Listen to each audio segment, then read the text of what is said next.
Primero y principal, no cometer... ¿Digo? Estoy grabando. Primero y principal, no iniciar haciendo el electrocardiograma así como si nada. Primero hay que recalibrar y ver el aparato con el cual vamos a trabajar. Nosotros tenemos 3 electrocardiogramas. Somos 19 enfermeros. Bien. Y hay veces el médico, el cardiólogo, hace llamar a otros pacientes y él mismo hace el electrocardiograma. Y lo reconfigura. Entonces nosotros tenemos que agarrar, prender y recalibrar. Bien. ¿Y qué vamos a recalibrar? Primero y principal, como ven, tenemos el voltaje y el tiempo. El voltaje es todo lo que vamos a hablar para que nos entendamos, los cuadros que van hacia arriba. Tenemos un cuadro grande y cuadros chiquititos. Bien. Cada cuadro grande tiene 5 cuadros chiquititos. Bien. De cada lado. Bien. Ahora, en el voltaje, o sea, lo que va hacia arriba, tenemos que tener 2 cuadros grandes. Si tenemos un cuadro chiquitito, un solo cuadro tapado, quiere decir que el médico lo ha recalibrado y esto te hace ver el electrocardiograma de otra manera. Lo demora un poco más al trayecto del tiempo de los segundos. Y eso a nosotros no nos sirve si el paciente tiene otra cosa. Entonces, recalibramos y buscamos lo más largo. Bien, listo. Y que sea de 5 cuadritos chiquititos en tiempo, en largo. Bien. En el complejo tenemos 6 derivaciones. Las derivaciones en el electrocardiograma tenemos ABR, ABR, tenemos el 1, 2, 3, 4, 5 y 6. En la tercera derivación, el ABR es la única que va a ser negativa. Si ponemos bien todos los electrodos, todas las derivaciones, ponemos todo normal tranquilamente, ABR va a ser negativa. Bien, busquen esa, primero, calibran, hacen electrocardiograma, buscan la onda P. Si la onda P existe, buscan la derivación ABR. Si está negativa, vamos bien. Y de ahí vamos a la frecuencia cardíaca. O sea, la cuenta de cuánto está latiendo cuántos latidos por minuto tiene. Bien. Y eso es lo que te dice cuando te dicen es sinusal y es regular.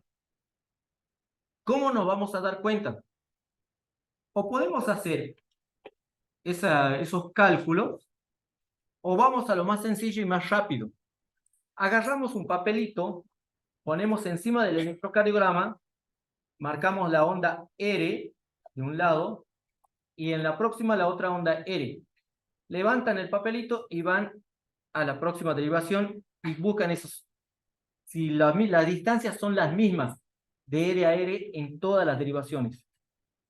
Si son las mismas, este paciente tiene onda P, este paciente tiene la derivación ABR negativa y tiene una frecuencia regular. O sea que el paciente está en perfecto estado. Pero si ustedes encuentran una leve desviación entre R y R, vayan y hagan un electrocardiograma con D2 largo. Modifican y hacen que no sea solo 6 segundos la trayectoria, sino que sea más largo. Entonces, en esa trayectoria se va a dar a conocer en qué momento aparece esa extrasístole, o sea, esa desviación entre R y R. Hay médicos que te dicen, esta extrasístole es por esto, o es algo normal, o ya lo tuvo. Pero ustedes lo que han hecho es averiguar, han encontrado una alteración y han procedido a hacer un electrocardiograma secundario con un dedo largo para que el médico pueda hacer un mejor diagnóstico de ese paciente.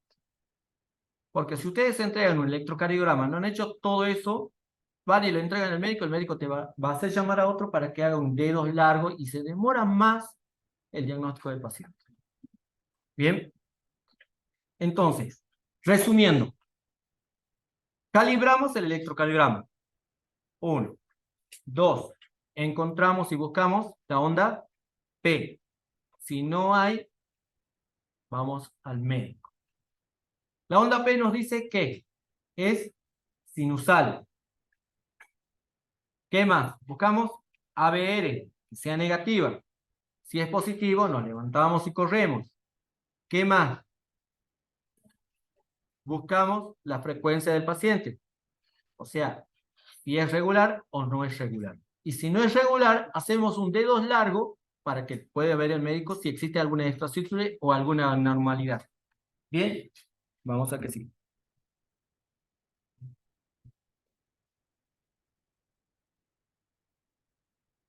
Bien, acá, esto es para que vean, busquen y me digan, ¿encuentran algún error? ¿Encuentran alguna falla? ¿Encuentran la onda P? ¿Hay onda P o no?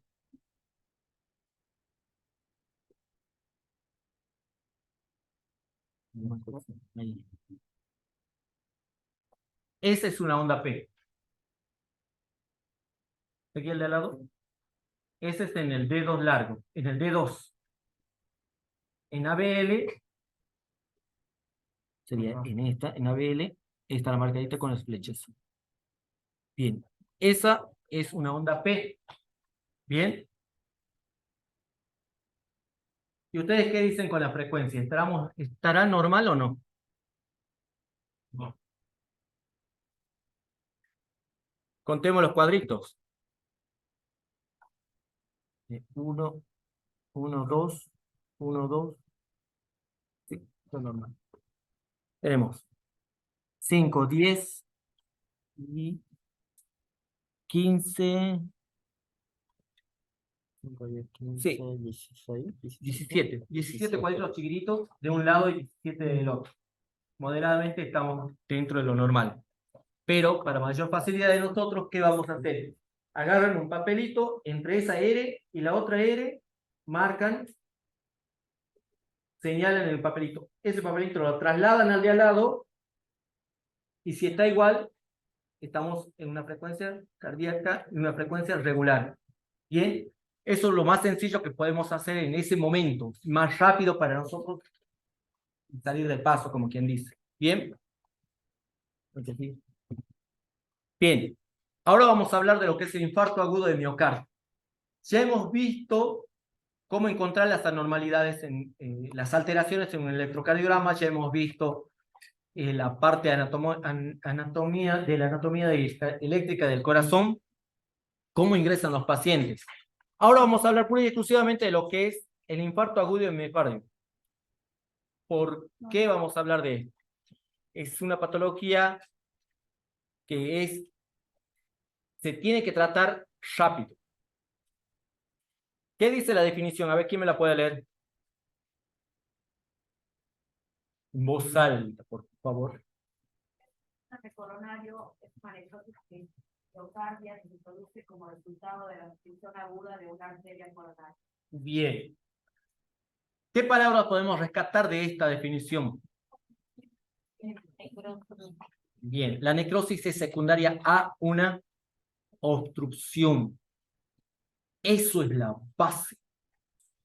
Es un coágulo que obstruye la arteria. Y si obstruye la arteria, está evitando la irrigación sanguínea y esto produce lo que es la necrosis. Bien, este coágulo va a ocasionar en algunos casos lo que se llama ANGOR. ¿Han escuchado hablar de eso? Sí, no, a ver. No. El ANGOR es el dolor del paciente. A mayor ANGOR, el paciente tiene un ANGOR elevado, quiere decir que tiene mucho dolor. Y hay pacientes que te vienen con un infarto agudo de miocardio sin ANGOR. No tienen el dolor. Ingresan por un dolor epigástrico. Bien. Por eso es necesario verlos a los pacientes, preguntar, y es lo que nos enseñan a nosotros, la anamnesis del paciente. Preguntar la edad, preguntar antecedentes, preguntar si es la primera vez que le pasa, cuándo le pasa, si en la noche. En algunos casos te vienen con ese dolor precordial y le decís, pregunta, ¿qué le anda pasando? No, estuve renegando con mi hija. Ah, puede ser por eso, una situación emocional. Bien, no solo es el hecho de ir y controlar, sino ¿qué se hace? Se pregunta, se valora al paciente, se ve la historia del paciente. Bien, acá vemos esto de la sintomatología. Lo básico que tenemos que saber en esto es los síntomas comunes que tienen tanto el hombre como la mujer. La sudoración fría, o también se los denomina como ¿qué? Criodiaforesis. El dolor en el pecho, las náuseas y el dolor en la espalda. Esos son comunes en los dos, tanto en el hombre como en la mujer. Pero en algunos casos se diferencian. Para la mujer de una manera y para el hombre de otra manera. La fatiga es muy visible en una mujer. Viene con ese dolor en el pecho, pero cansada. ¿Hace cuánto que estás fatigada? Me siento fatigada hace un día, 2 días, o hace rato, después de la discusión empieza con eso. Una situación de estrés puede ocasionar también esto. Bien. Ese malestar de la garganta. ¿Por qué vemos, dice ahí, malestar de garganta, dolor de mandíbula? ¿Por qué creen ustedes? A ver, hagamos un poco de razonamiento. Si es un dolor precordial o un dolor epigástrico que viene y te dice, según el material bibliográfico, te dice que se irradia el dolor. ¿Por qué le puede producir el dolor en la mandíbula y en la garganta? Les dije la respuesta. Se irradia. El dolor es tan grande que empieza a agarrar toda esta parte y sienten, y en algunos casos vienen con esa como una parálisis facial. La pregunta del millón, ¿cuál es? ¿Por dónde te inició el dolor? Si te dice, de acá, acá no me tuve el dolor, eso es otra cosa. Pero si te dice, siento el dolor en toda la parte de la garganta, de la mandíbula, y vos le preguntas, ¿dónde te inició el dolor? Acá, en el pecho. Ah, vamos a otra cosa. Vamos a hacer un electrocardiograma. Bien. Por eso es importante la anamnesis del paciente. ¿Ok? Continuemos, por favor. Ah, perdón. Dice, en algunos casos hay cianosis periférica o central y la tensión arterial. Nunca van a ver un paciente que tenga un infarto agudo de miocardio, una presión elevada o una hipotensión. O como que dice, siempre va a ser elevado. No, señor. En algunos casos tiene también hipotenso. No siempre va a ser elevado. Es variable. No se dejen guiar en que hay un paciente viene con infarto agudo de miocardio, va a tener una presión arterial elevada. No. Puede ser que venga o normal, o baja, o alta. La cianosis periférica o central. ¿Saben lo que es periférico y central? Cianosis periférica, ¿qué es? Tenemos los digitales de color azul o blanco en algunos casos. Cuando tratan de hacer el control de la saturación, ¿le van a poner en ese dedo? No. Bien. Bien, vamos. Que sí. Bien, ¿qué vamos a ver en un electrocardiograma? Hacemos el electrocardiograma y vamos a lo básico, lo que yo le dije hace rato. ¿Qué encontramos? Las ondas. Si buscamos la onda P, ¿hay onda P? Sí hay onda P. Estamos bien. Pero ¿qué vemos ahí? Tenemos, miren, abajo del color azul está un electrocardiograma normal. Y por encima un electrocardiograma con un paciente de infarto agudo de miocardio. Y lo van a reconocer con esa elevación del segmento ST. Ustedes saben que en un electrocardiograma tenemos la onda P, el complejo QRS, la onda T. Y entre cada uno tenemos intervalos y segmentos. ¿Se acuerdan o no? Sí. Bien. Eso es algo que tienen que empezar a repasar un poquito. Bien. ¿Por qué? Porque eso les va a ayudar a ver esto. El segmento ST es la segunda. Es eso. Esa parte. Ese es el segmento ST. La elevación de ese segmento. Lo ven y sospechen de un infarto de miocardio. ¿Por qué? Porque eso no es normal. No está completo el complejo QRS. Bien. Y lo pueden ver en todas las ramas, en todas las derivaciones a eso. Ustedes ven eso y tienen que salir corriendo. El paciente te puede venir con diaforesis, con una sudoración que te es dificultosa hasta de hacer el electrocardiograma. Bien. La fase crónica que dice ahí es la que está abajo. Tenemos el que dice antes. Tenemos un electrocardiograma normal, uno que está con un infarto, y abajo, el de al lado, tenemos un electrocardiograma que viene con eso, con la onda T, al final del otro lado, a la otra punta, es negativa. Hacen el electrocardiograma y le preguntan al paciente, y ven esta onda T negativa en todas las derivaciones, y le preguntan, ¿usted le pasó algo en algún momento? Sí, tuve un infarto agudo. Ah, bueno, eso es crónico. Bien, ya tuvo. Y en algunos casos tienen ese infarto y no se dieron cuenta nunca. Son leves esos infartos y pasan de largo. Bien, pero quedan con ese electrocardiograma. Ahí se dan cuenta ustedes.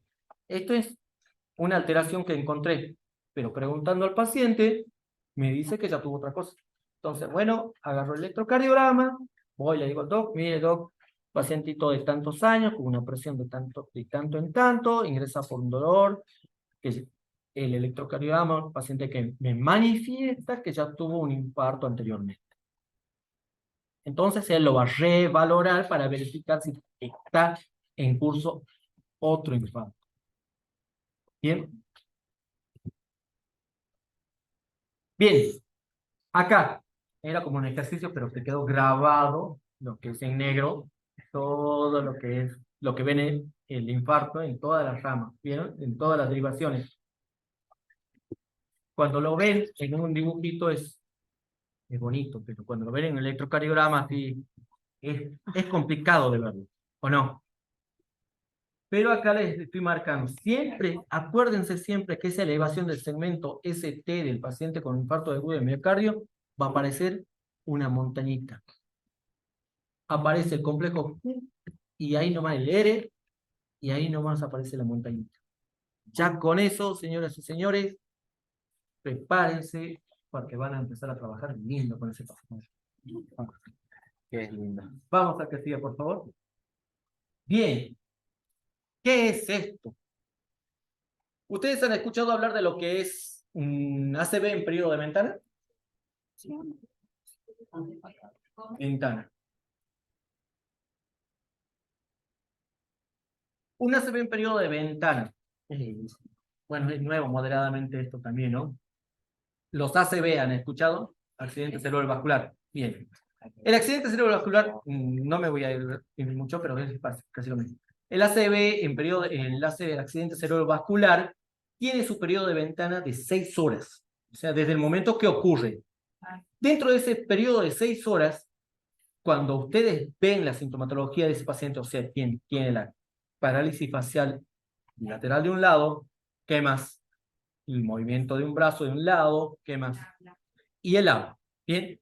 ¿Ven esos tres diagnósticos? 911 comunican esto, el 911 informa al hospital y le dice, señores, tenemos una ACV en curso, o sea, en periodo de ventana. ¿Por qué se le dice periodo de ventana? Porque cuando llega al hospital, por protocolo, este paciente pasa al tomógrafo. El tomógrafo, si el paciente está con el ACV en curso, se le puede iniciar lo que se le llama trombólisis del paciente. Es una actividad que nosotros en sí tenemos que hacer. Si sabemos que viene un paciente con ACV, señores, vamos preparando todo para iniciar con ese paciente. A menor tiempo, menor la secuela del paciente. O sea, dentro de esas 6 horas, de 4 a 6 horas, se le tiene que iniciar la trombólisis al paciente. Bien, eso es un paciente con una ACV en periodo de ventana. Y es casi lo mismo con la ruta del corazón.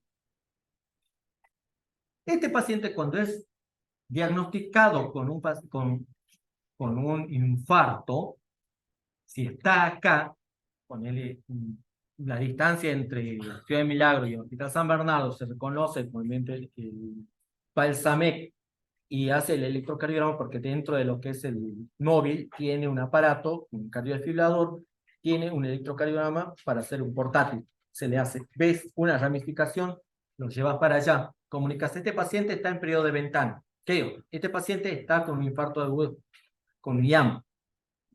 Entonces, se lo comunica al cardiólogo. El cardiólogo lo recibe, hace un electrocardiograma completo y dice, este está con un infarto de miocardio. Vamos a ver. Si está con un Angor, se lo pasa al shock room. Bueno, siempre se lo pasa al shock room y en el shock room se inicia el tratamiento con este paciente. Bien. Pero ¿qué pasa si el paciente está allá bien lejos? Donde el trayecto se demora 6 horas o más. ¿Qué se hace? ¿Se puede iniciar tratamiento trombolítico? ¿Sí o no? Sí se le puede iniciar siempre y cuando se tenga en cuenta la clínica del paciente. Si es un paciente que ya estaba tomando anticoagulantes, este paciente puede tranquilamente, no tranquilamente, sino puede hacerse una derivación rápida al hospital para que acá se haga ¿cómo se puede decir? El procedimiento pertinente a esa situación. Pero si es un paciente que nunca tuvo, no tiene antecedente, no tiene medicación, se le puede dar las 3 pastillas, los 300 miligramos de aspirina vía oral, pero no lo tiene que tragar, lo tiene que masticar. Bien. Y en algunos casos, cuando se hace la derivación del interior hacia acá, se habla con el médico y el médico le dice, fíjate que tenga esto, esto, esto. Si no tiene antecedente, si tienen en mano heparina, póngale 5 miligramos, una jeringa de 1 centímetro cúbico en bola.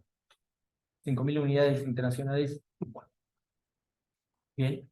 Pero eso ya va a depender de los médicos que coordinan entre ellos. Nosotros no tenemos que saber nada. No es que no tengamos que saber, sino lo que tenemos que saber es en el momento de la derivación, el enfermero que lo trae de allá para acá. Yo le tengo que preguntar, ¿le hicieron algún tratamiento? ¿Qué le hicieron? Y el enfermero tiene que venir de allá y decir, paciente de tantos años, con esto, sin antecedentes, con antecedentes, se hizo este tratamiento, esto y esto. ¿Por qué? Para que nosotros no se lo hagamos en el servicio. Si el paciente ingresa dentro del servicio, nosotros le hacemos la carga, la heparina en bolo, la aspirina, clopidogrel, la rosuvastatina, y bueno, eso es sencillo. Bien, y si tiene dolor, ya vamos a poner medicaciones que nos indican el médico, en este caso sería la morfina, subcutáneo o en bolo. Y en algunos casos también, generalmente lo que nos están diciendo es paralelo de nitroglicerina o NTG. Bien, ya le vamos a explicar por qué cada una de esas cosas. ¿Qué hacemos nosotros como enfermería en este tipo de pacientes cuando ingresan al servicio o cuando están en los centros de salud? En algunos casos nos va a tocar trabajar en los centros de salud. Se realiza la venopunción en el miembro superior izquierdo. ¿Por qué en el izquierdo? A ver. ¿Cómo? Bueno, también puede ser. Otra.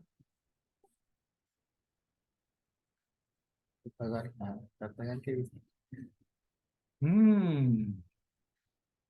Bien. Es porque se va a hacer otro procedimiento por el miembro superior derecho. Si lo tenemos canalizado en el miembro superior derecho y este paciente va a hemodinamia, el hemodinamista va a ingresar por la arteria radial derecha. Es el acceso más fácil hacia el corazón para sacar el trombo, terminar de sacarlo, porque nosotros ya hicimos en lo que se llama la dosis de ataque. Y si nosotros lo canalizamos ahí y es difícil que el médico acceda por ahí, ¿qué va a hacer? Va a ingresar por otro lado. Va a ingresar por la arteria femoral derecha. Y la pregunta sería, ¿pero no es lo mismo? No es lo mismo. ¿Por qué? Porque la recuperación va a ser el doble. El periodo de infección va a ser el doble. Es un paciente que ingresa cuando ya se le ha hecho la hemodinamia, viene con vendaje compresión en la arteria radial derecha. El paciente va a venir con el brazo en el pecho. Periodo de recuperación, 12 horas, mínimo, máximo. El paciente viene, el doctor viene, se lo saca el vendaje y pasa a la sala. Bien. Ahora, si viene le han ingresado por la arteria femoral derecha, o sea, por la ingle, periodo de recuperación, 24 horas. Ahora, yo les pregunto a ustedes, ¿quién de ustedes puede estar 24 horas acostado boca arriba mirando el techo, enamorándose del techo? Nadie. Se va a tender a moverse de un lado al otro, ¿o no? Y este vendaje compresivo se puede desprender. Y si se desprende, tenéis una arteria expuesta. Y al tener una arteria expuesta, que tenés un sangrado profuso, ¿o no? Y el paciente puede chocarse por hemorragia. Entonces, todo eso se puede evitar canalizando por el miembro superior izquierdo. Entonces, el paciente puede tranquilamente comer, puede tranquilamente sentarse, todo lo que vos quieras si la tiene por la derecha. Si se llega a salir el vendaje compresivo de la ingle, el procedimiento, les digo, tenés que ser rápido para hacer las cosas. Bien, porque es doblar la pierna del paciente, agarrar un bollito redondo de apósito, hacer la presión y empezar. Cinta, cinta, cinta. Y recién el paciente tiene que tirar la pierna para que con esa misma presión, con esa sinergia, haga la presión. Si el paciente dobla, y dormido, uno nunca controla el cuerpo, creo yo. Así que bueno, por eso mismo se trata de canalizar del miembro superior izquierdo. Se realiza tratamiento indicado por el médico. En este caso ya les dije ya. O sea, aspirina, torvastatina, clopidogrel, heparina. El médico realiza la coordinación con el hemodinamista. Se realiza el rasurado de la ingle derecha por cualquier eventualidad. Si el médico, por más que le hayamos canalizado del izquierdo, no puede ingresar por la arteria radial derecha, va a ingresar por la arteria femoral. Por eso hay que rasurar esa parte, porque ¿qué nos dicen a nosotros? Cualquier vello que esté cerca de una herida produce una infección. Bien. Sí, me acuerdo de todo, che. Enseña bien la Tini. ¿No? Preparar al paciente como ropa de quirófano. Este paciente, si va a hemodinamia, sí o sí se lo tiene que preparar como si estuviera yendo a quirófano. Se coloca en algunos casos lo que se llama, bueno, el oxígeno. ¿Para qué? Para minimizar el dolor. No es oxígeno que le falte al paciente, sino es para mantenerlo nada más, de contención. ¿Por qué? Porque el paciente, cuando tiene ese ángulo, ese dolor inmenso, tiende a respirar por la boca. Entonces vos poniéndole oxígeno se relaja un poco más, minimiza un poco más el dolor y bueno, tiene que estar monitorizado constantemente. Y bueno, el otro tratamiento es lo que yo les decía, el tema de la nitroglicerina. El NTG en dosis mínima en algunos casos, bueno, en dosis de 21 mililitros hora, 7 mililitros, dependiendo de lo que diga el médico, cumple la función de anestesia. Le disminuye el dolor. ¿Por qué? Porque, ¿qué es la nitroglicerina?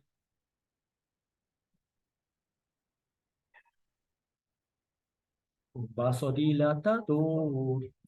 Entonces, hacer un vasodilatador abre un poquito más la arteria, entonces disminuye el dolor por eso. Bien, vamos razonando de a poquito de la cosa, vamos razonando de a poco. La idea de esto es que veamos el por qué se hace cada cosa. Si vamos haciendo eso, vamos a ir trabajando bien con el paciente. No vamos a hacer mecánico, no le voy a ir a poner oxígeno por ponerle oxígeno si el paciente está bien. Si no tiene dolor, no tiene sentido que le pongamos oxígeno, pero si vemos que el paciente está con un poco de dolor, le ponemos el oxígeno, le ponemos el NTG, le aliviamos el dolor para que esto no influya más en el diagnóstico que tiene él. ¿Bien? ¿Alguna pregunta? No sé si hay alguna- ¿Dudas? ¿Vamos bien por acá? No han entendido. Bien, profe. Bien, vamos. ¿El que sigue? Bien. Ya hemos hablado de lo que es el infarto agudo de miocardio. Bien. Ya hemos hablado del procedimiento, el tratamiento y todo lo que tenemos que hacer con ese paciente, cómo va hemodinamia, cómo regresa de hemodinamia y todo lo demás. Eso lo van a ver después, más adelante, si en algún momento llegan a pasar por el servicio de la unidad coronaria, van a ver ese tipo de pacientes. La insuficiencia cardíaca. ¿Quién me puede leer la definición? A ver. A ver si tienen de ahí también. Los chicos de RAM. No. ¿Nadie va a leer?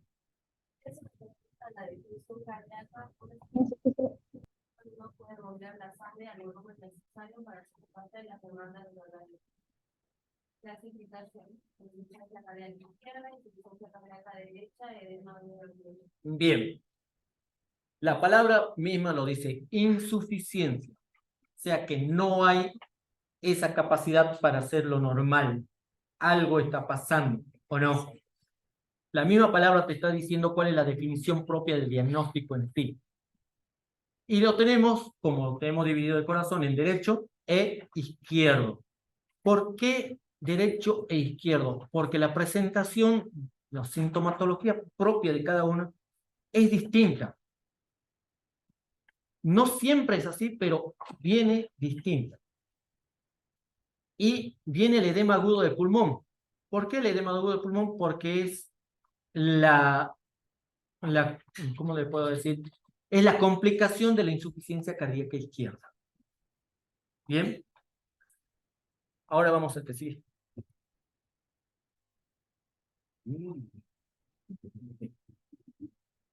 Insuficiencia cardíaca izquierda. El trastorno de la función contráctil del ventrículo izquierdo que provoca congestión y edema pulmonar o reducción del gasto cardíaco. ¿Cómo lo ven al dibujito ustedes? ¿Cómo está? ¿Está cansado o no? Bien. ¿Qué dice ahí? Sintomatología. Un paciente está con disnea, ortopnea, disnea paroxística nocturna, reducción de tolerancia al ejercicio, fatiga, cansancio, aumento de tiempo de recuperación por ejercicio y edema en tobillos. ¿Cuál es la característica principal de esta patología, no de esta patología, de este diagnóstico, de este pacientito? Y es lo que van a ver. Este paciente te va a venir cansado. ¿Le cuesta caminar? Sí. Siéntese, por favor. Le va a costar sentarse. Cuando se levanta, le va a costar pararse. Entonces, ¿qué vamos a hacer nosotros? En nuestra valoración, está con una disnea. Van a controlar la presión. Parece que tiene los tobillos hinchados. ¿Usted toma alguna pastilla? Sí, diuréticos. y sigue con los pies hinchados. ¿Tiene algún problema cardiológico? Sí, estaba tomando el Corbis. ¿Mm? Este paciente está entrando, está con una insuficiencia cardíaca izquierda. ¿Por qué? Porque afecta la parte respiratoria. Bien, ahí está la diferencia. Vamos a ver que sí. No, sí, vamos a ver que sí. Ahí está. El lado derecho del corazón no funciona bien. En la insuficiencia cardíaca se acumula el líquido en las venas porque la sangre circula más lentamente. ¿Bien? ¿Pasa la que sigue? Tranquilo, tranquilo. Sintomatología del paciente. ¿Cómo está en el dibujo? ¿Está tranquila? ¿O no? Pero los pies, edemas en miembros inferiores. He ahí la gran diferencia entre un paciente con una insuficiencia cardíaca derecha de una izquierda. La derecha, el paciente está bien, te viene caminando lento, pero te viene caminando y se sienta al lado tuyo y te dice, me siento algo, mira, me tengo hinchado nada más. Afecta toda la parte vascular. Vas a ver deditos con cianosis, los pies con cianosis, hinchado, con retención de líquido. Este paciente puede estar con insuficiencia cardíaca derecha, mientras que el izquierdo te viene de otra manera. ¿Cómo te viene? Con una disnea. Entonces, el izquierdo te afecta la parte respiratoria y el derecho la parte vascular. Si están en un centro de salud, eso es lo primero que tenemos que diagnosticar, lo primero que tenemos que ver nosotros con nuestra valoración y nuestras preguntas. Bien, vamos a ver qué sigue. Estamos bien, ¿no? Son... Ya están terminando. Las actividades de enfermería. Dice, el objetivo del tratamiento urgente consiste en mejorar un aporte de oxígeno. Si es un paciente con una insuficiencia cardíaca izquierda, le tenemos que poner oxígeno. Se inicia por lo más leve. En este caso sería un oxígeno de bajo flujo. ¿Cuál sería el bajo flujo? La cánula nasal, bien. La máscara de nebulización, también en algunos casos. Bueno, mientras va aumentando más el aporte de la CO2. Bien. Y después empieza con el alto flujo. ¿Cuál sería el alto flujo en este caso?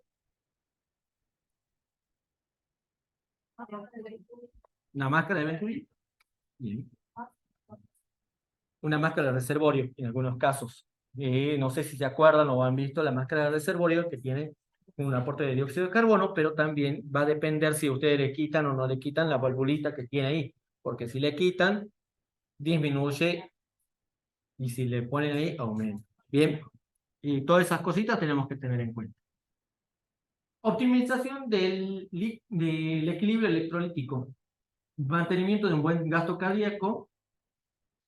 Lo que vamos a hacer en este paciente, si está con una disnea, como siempre nos dicen a nosotros, es colocar a un paciente en posición semi-Fowler. ¿Para qué? Para que haya una mayor expansión de los pulmones y un buen ingreso y aporte de oxígeno. Bien.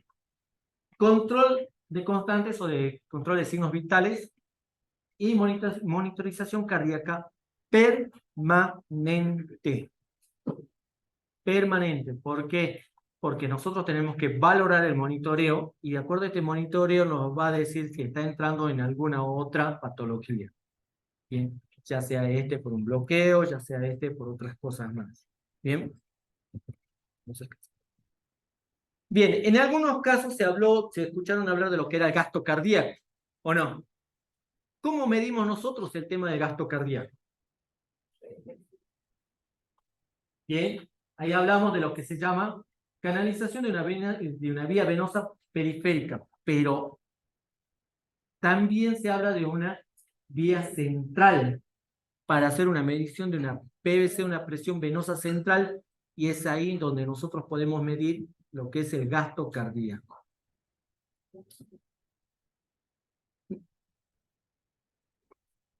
Es un procedimiento invasivo. Bien. Y aparte es una técnica semi-invasiva, sí, es verdad.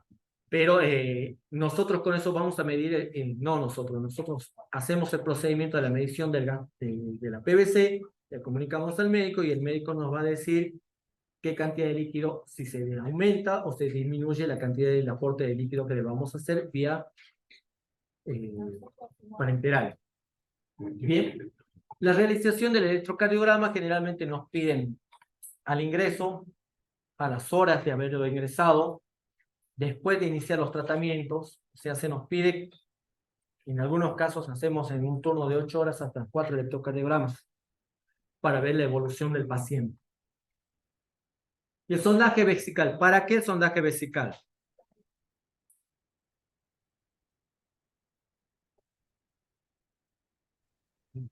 Para cuantificar líquidos.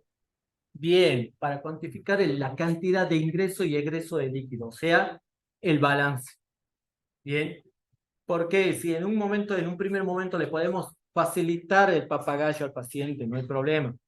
Pero si no puede controlar, le hemos puesto diuréticos, el paciente no va a poder controlar y si no, no se va a poder aguantar. Bien, pero también, como se dice, es un procedimiento invasivo y bueno, hay que saber valorar y controlar esas cosas. Bien, vamos a seguir. El edema agudo de pulmón. Como vimos, como les dije hace rato, la insuficiencia cardíaca izquierda va a dar pie a lo que es el edema agudo de pulmón. ¿Y qué es el edema agudo de pulmón?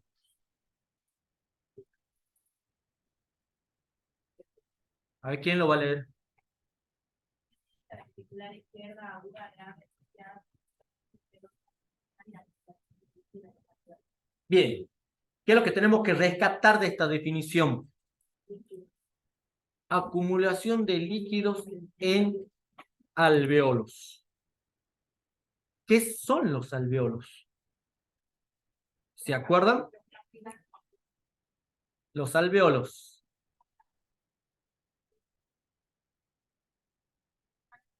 Vamos a la parte respiratoria.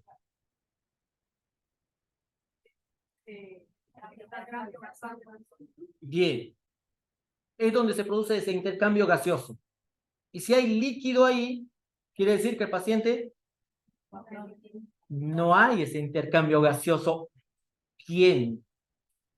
No está adecuadamente funcionando ese intercambio gaseoso. Y el paciente te va a aparecer como disneico. Va a aparecer con taquipnea, taquicardia, con disnea e hinchado, con mucha retención de líquido. Y el caso más grave que puede haber es que el paciente te empiece a hacer como hemoptisis. O sea, te escupe sangre. Porque ya no puede más. Entonces, ¿qué es lo que tenemos que hacer? Lo básico en este paciente es uno, aporte de oxígeno. Bien. ¿Hay que seguir? Voy solo. Bien, ¿ven? Es lo que yo les decía. Las manifestaciones, disnea grave, sibilancias, en ocasiones esputo, ¿ven? Espumoso teñido de sangre. Bien, el diagnóstico se basa, bueno, eso lo ve el médico en sí. Nosotros lo podemos ver tranquilamente, no hay problema, pero el médico lo diagnostica. Esas son imágenes que solicita el médico. Pero, ya les dije yo la sintomatología del paciente, cómo te aparece. Bien, con esa disnea, con ese esfuerzo, con esa taquicardia, como si estuviera desesperado. Bien. Monitorización cardíaca, trazado de electrocardiograma, control de diuresis, estabilidad hemodinámica y posición del paciente. Lo básico en realizar en un paciente que viene cardiológico en sí, siempre casi es lo mismo. Pero en este paciente con edema agudo de pulmón, la posición tiene que ser primordial. No lo podemos tener acostado. O tiene que estar en una semifuller de 45 grados o directamente en 90 grados tiene que estar este paciente para que haya ese aporte de oxígeno. Y el oxígeno tiene que ir, igual que hace rato, desde bajo flujo a alto flujo. Bien. O sea, cánula nasal, nebulización, la máscara de nebulización, máscara reservorio, y bueno, vamos a llegar después a lo último que no se debería hacer, no, no es que no se debería hacer, sino se trata de evitar llegar a esas situaciones, que es la que... a estas situaciones. Es lo que yo les decía, la oxigenación, colocar oxígeno de alto flujo, se inicia por uno bajo y iniciar al alto flujo. Si no te sirve el alto flujo, en este caso la máscara de la máscara de reservorio, te va a optar por la ventilación no invasiva. Se reconoce como BNI. ¿La conocieron? ¿Escucharon hablar? ¿Nunca? Levante la mano. ¿Quién no escuchó o quién escuchó así? El BNI es la utilización del ventilador mecánico mediante 3 tipos de máscaras, ya sea facial, buconasal o nasal, o bucal. Al paciente se lo conecta con alto flujo al respirador, al ventilador, pero está despierto. Se le pone una máscara que hace que tenga una presión positiva para que el paciente reciba esa cantidad de oxígeno, y él, cuando exhala, el aparato recalcula y dice, bueno, le falta esto, le larga. Y es eso, esa presión. ¿Cuál es el problema con esto? Y también pasó en pacientes con COVID, es que esa presión, uno no está adaptado a sentir esa presión en todo el rostro. Sentís que te están queriendo meter todo el oxígeno de prepo y no podés. Son pocas las personas que toleran eso. Bien, hay 3 tipos. Está la facial, que te cubre todo el rostro, la buconasal y la bucal. Generalmente están queriendo poner solo la bucal. Bien, la buconasal, que te cubre todo lo que es esto, nada más. En algunos casos también se habla de lo que es la CAFO, pero eso ya es otro tema. Bien, si el paciente no tolera el BNI, la ventilación mecánica no invasiva, pasa a la invasiva. ¿Qué es esto? Es colocar el tubo endotraqueal y hacerlo dormir al paciente. Pero para eso tenemos que tener criterios de intubación. Estos criterios de intubación son una hipoxemia progresiva, pese a la ventilación, a la máscara reservorio que se le coloca al paciente, el paciente está saturando menos. Bien. Una acidosis respiratoria progresiva. ¿Quiénes ya pasaron por especializada? ¿O ninguno todavía? Bien. En especializada se enseña a interpretar la gasometría arterial, los gases arteriales. Nosotros no lo hacemos, lo hace el médico, hace la extracción y todo lo demás. Bien, pero nosotros lo recibimos y nosotros podemos también leer e interpretar. En algunos casos, cuando vamos y vemos, le podemos comunicar al médico doctor, ya se recibió la gasometría arterial, le informamos para que él venga. Pero nosotros lo podemos leer. Bien. Otro, el trabajo respiratorio excesivo. ¿A qué se refiere a esto? A la mala mecánica ventilatoria. A lo que nosotros llamamos esa respiración mecánica mala, o también lo reconocen como tirajes universales. ¿A qué nos referimos con tirajes universales?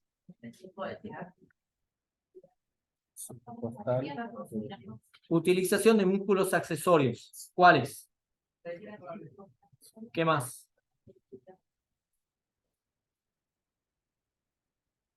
Sí sabe. En pediatría. Sí. Bien. Estos tirajes, o esta mala mecánica ventilatoria y la mala utilización de los tirajes intercostales y el tiraje universal en sí, es también criterio de intubación. Bien. Y la presión arterial baja menor, o sea, las históricas que sean menor a 70, que sea dentro de esos 30 minutos que se lo controla, cada 10 minutos o cada 5 minutos lo podemos controlar, depende ya de eso del enfermero. Yo coloco cada 10 finalmente para controlar al paciente. Si es permanente la hipotensión sistólica, este paciente también puede ser candidato a que lo intuben. Pero que también nos da un pie a que es una hipoperfusión, o sea que el paciente lo está recibiendo, está con cianosis.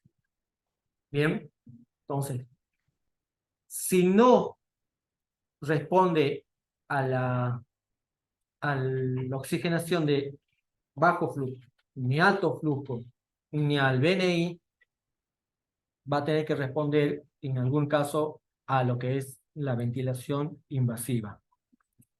¿Ok? Y ya ahí es el trabajo un poco más para nosotros porque vamos a tener que manejar drogas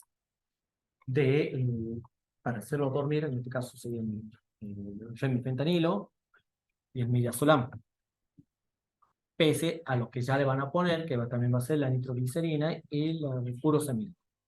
Que ya vamos a ver por qué. Digamos, así vamos terminando. Bien, ahora sí les vengo a hablar de esto. No es tan solo ver, sino que también tenemos que aprender a manejar las drogas.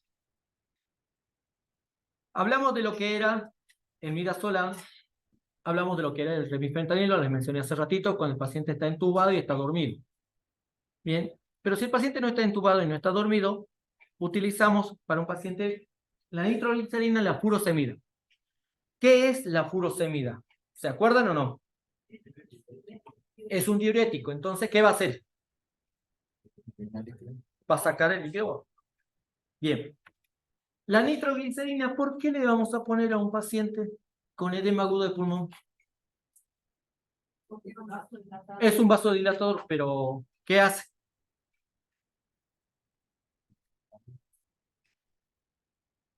Bien. Soy sordo. Yo soy sordo. Bien. Sí, sí. La nitroglicerina en bajas dosis tiene la función también de absorber ese líquido de los alveolos. Lo que hace la nitroglicerina saca el líquido de los alveolos, lo pasa al cuerpo y del cuerpo la furosemida lo saca por la orina. Bien.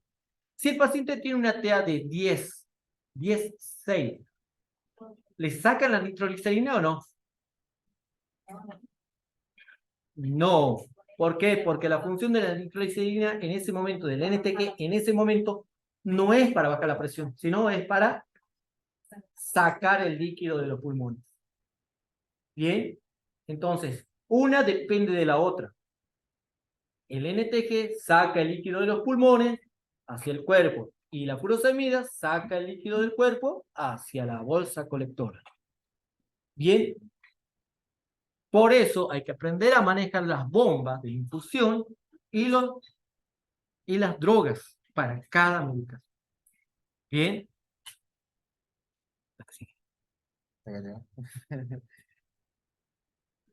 Ahora sí, crisis hipertensiva. La definición, según la Sociedad Argentina de Cardiología y la Fundación Cardiológica de Argentina, la hipertensión arterial es una enfermedad de etiología multifactorial. No hay una cosa que te diga que es eso lo que te produce. Que es controlable, que disminuye la calidad y la expectativa de vida. La clasificación, así que pensar después. Bien. O sea que tiene sus secuelas. Bien. Tomemos en cuenta eso de la definición.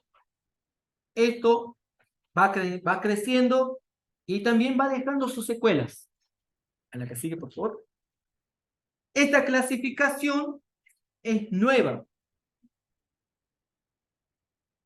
Ya todos manejamos esto, ya sabemos que es una presión arterial en primer grado, segundo grado, tercer grado. Bien. Lo que yo quiero tener en cuenta esto es, ya sabemos esto. ¿Por qué nosotros tenemos que saber si es mala o no es mala la presión? Bien.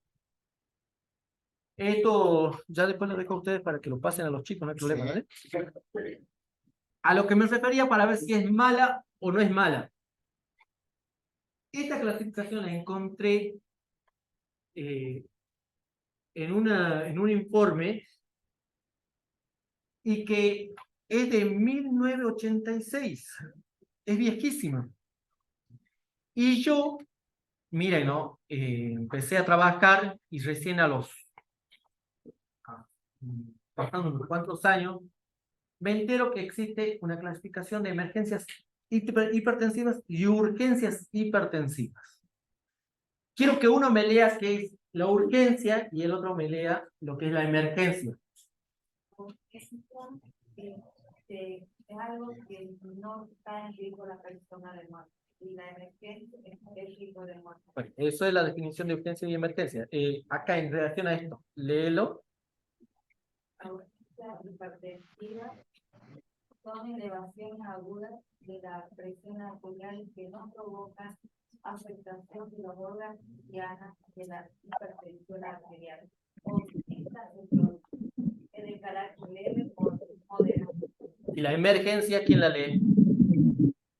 Emergencias hipertensivas, situaciones que requieren una reducción inmediata de la PA con medicación parenteral debido al elevado riesgo de que se produzca daño agudo o progresivo de órganos diana que puedan quedar irreversiblemente afectados. Bien, bien, bien. A ver, ¿cuál sería la pregunta del millón en este caso? ¿Qué son los órganos diana? El órgano blanco. Levante la mano. ¿Qué son los órganos diana?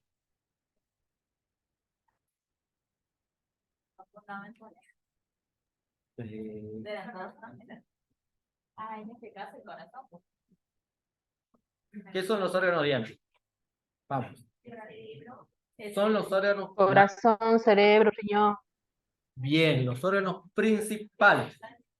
Entonces, esta emergencia hipertensiva o esta urgencia hipertensiva va a depender si daña o no daña estos órganos. Bien, ahora, cuando está dañando el órgano diana, sería en este caso una urgencia hipertensiva. Por eso vamos a tener en cuenta qué se interna y qué no se interna en estos pacientes. Un paciente que te viene con 200 de TA, póngale, es un ejemplo, 200, 100 de TA. Ustedes le controlan y le preguntan, ¿qué es lo que te pasó? Y te dicen, no, mira, tuve una discusión con esto y con esto. ¿Tenés antecedentes? No, no tengo antecedentes. ¿Algún familiar con hipertensión? No, no tengo nada de nada. ¿Este paciente es para internarse? No. Este paciente es para que lo vea el médico, le haga las mismas preguntas o otras preguntas más, e inicie con tratamiento bioral, se va afuera, venite dentro de una hora, te controlamos. Pero si yo voy y te digo a vos, tenés 170 de TA y 170, 90 de TA. Y te pregunto, ¿tenés algún familiar con patología cardíaca? Sí, tengo a mi papá que falleció con un infarto.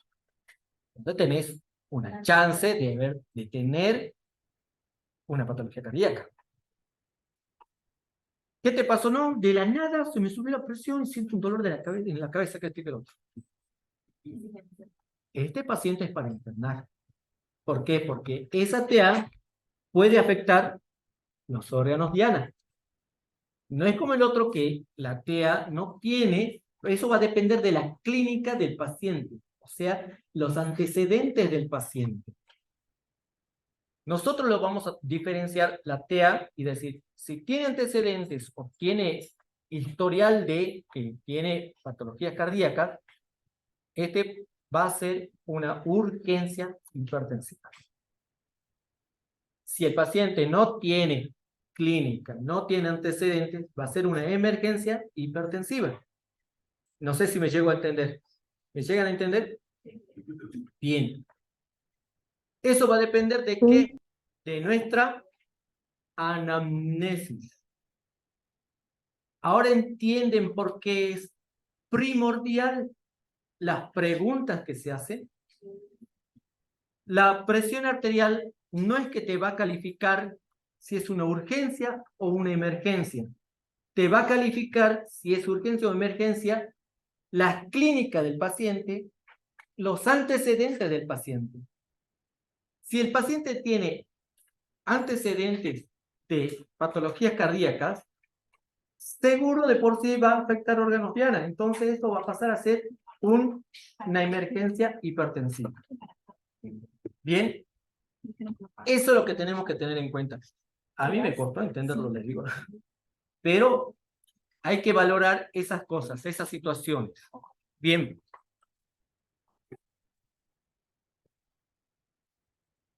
Ahí está.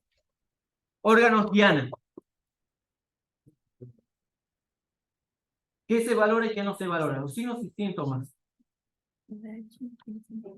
¿Lo pueden leer? Sí. Urgencias hipertensivas afectan órganos diana. Emergencias no afectan órganos diana. Pueden afectar si en caso de que no se reduce la presión arterial. Bien, esa es la otra. Ahora, vamos. Urgencias hipertensivas. Va a depender de la clínica del paciente y los antecedentes. Si te llega el paciente con 200 de TA y te dice que tiene antecedentes de familiares cercanos con infarto agudo de miocardio y el otro tiene hipertensión arterial. Esto hace que este paciente pase a ser internado. ¿Por qué? Porque tiene preponderancia a que esa emergencia, esa TA pasa, no, esa emergencia pasa a ser una urgencia hipertensiva por los antecedentes.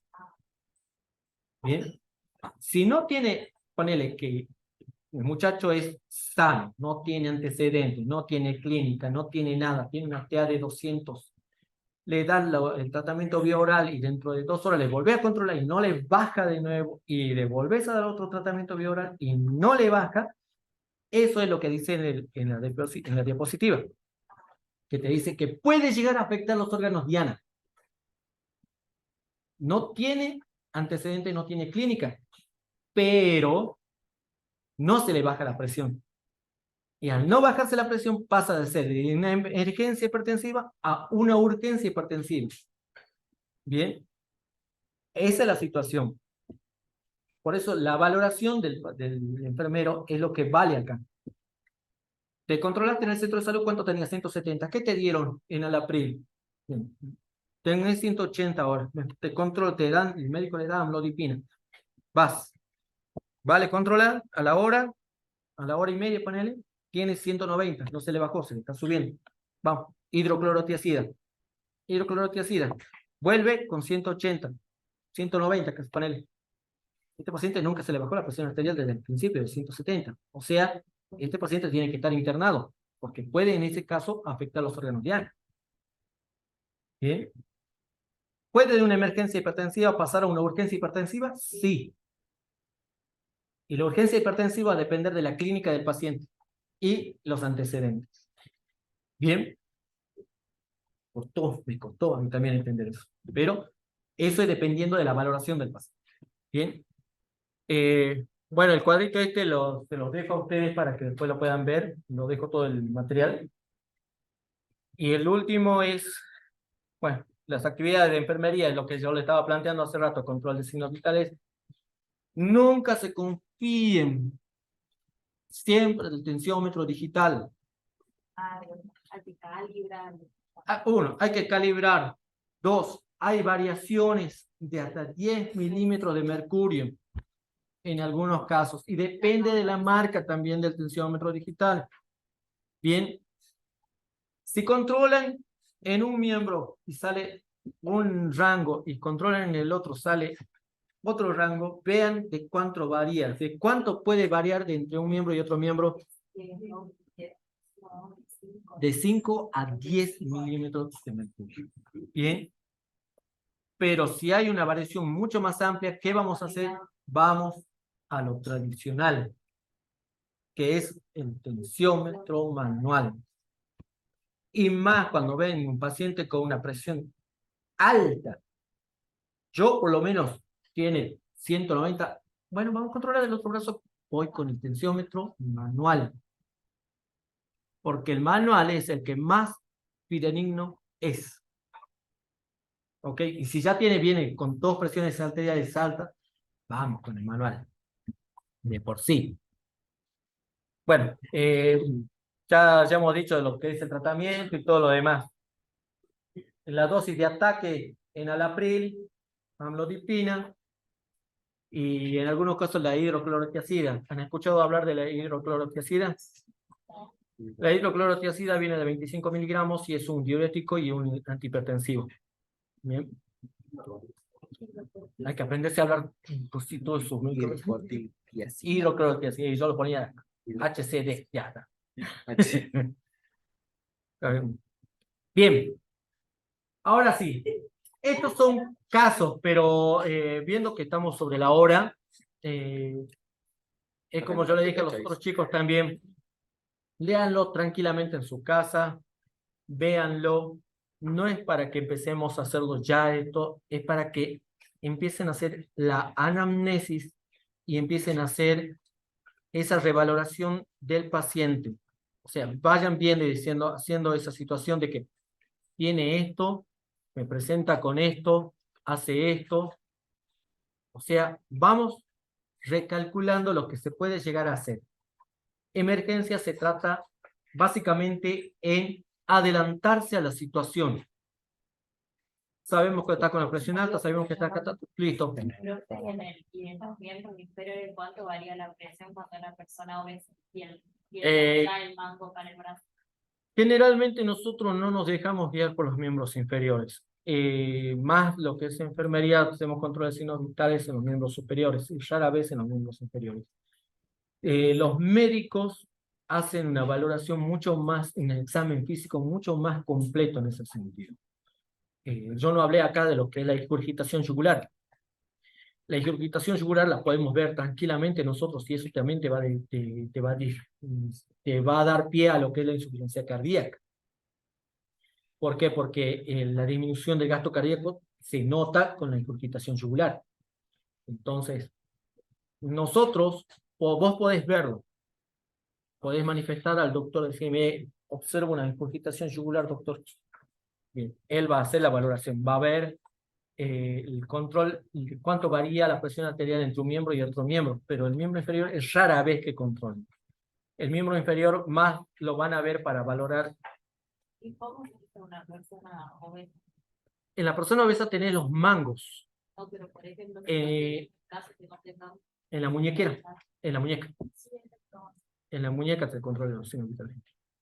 Porque, a ver, si nos vamos a todo lo que es anatomía y fisiología, tenés lo que es circuito mayor y circuito menor. El circuito mayor agarra todo lo que es el miembro inferior.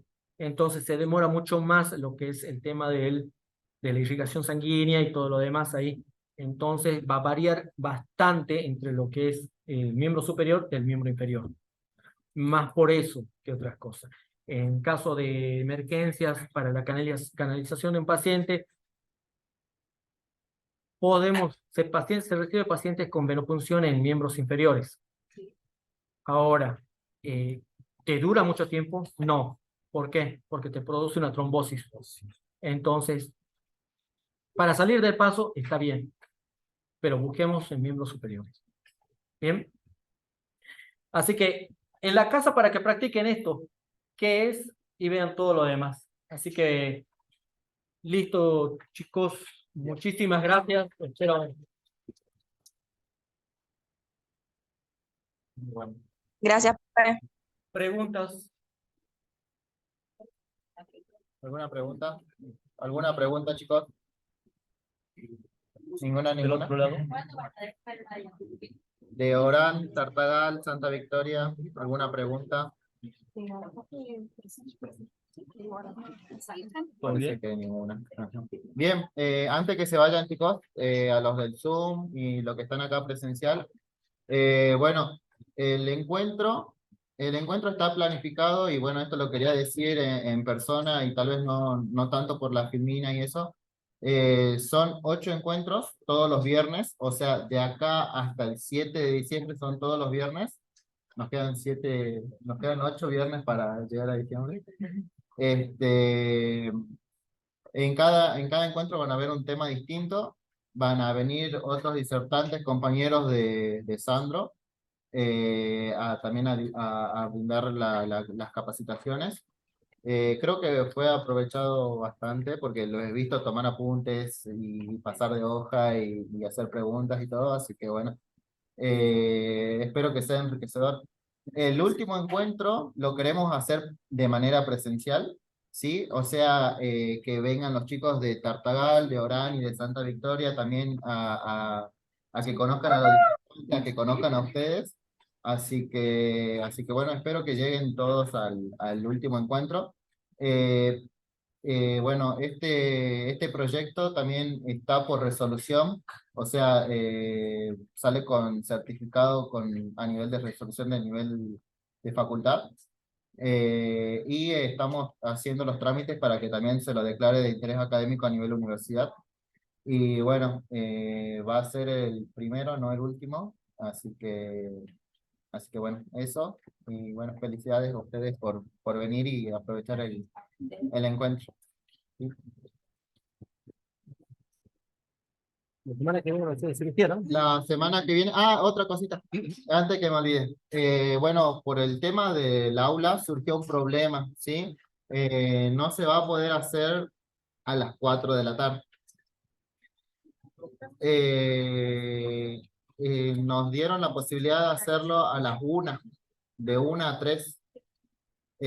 Así se liberan temprano. De igual manera, al hacer este cambio, los de sede central, bueno, que puedan venir de manera presencial, y los que no puedan nos avisan, porque también está la posibilidad de que lo tomen por Zoom, pero solamente en casos especiales, ¿sí? Que justifiquen por qué no van a poder asistir de manera presencial.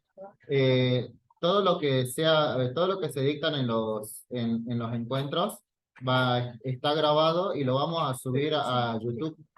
Sí, lo vamos a subir a YouTube para que queden ahí y ustedes lo puedan ver 1, 2, 3, cuantas veces quieran, ¿sí? No sé, Sandro, después también el tema Sí. de evaluación. La evaluación creo que va a ser múltiple choice.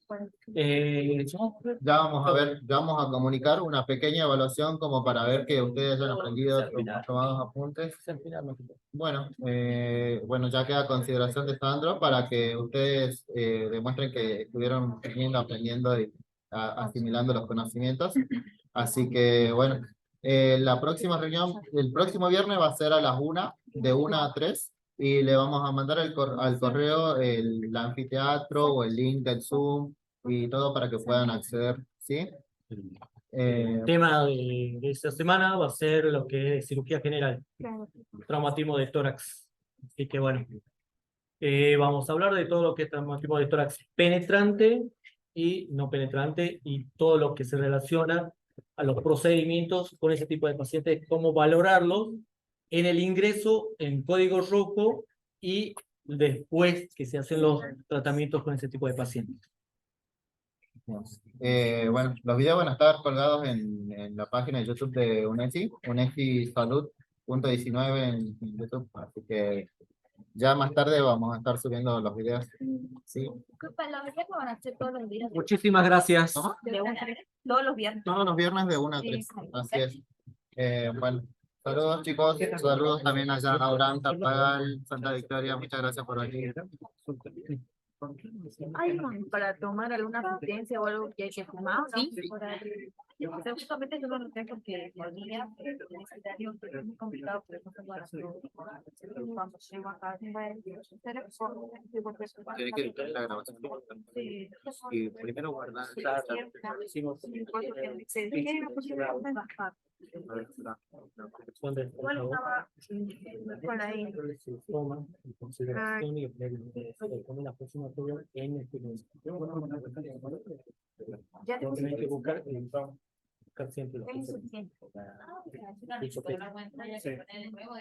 en eso vas a o sea, agarras el músculo, agarras la pierna, la saliste y no tenés que poner la campanita, porque vas a No, es que yo... Ella llegó tarde, Alvarado. Eso. Y ya comenzás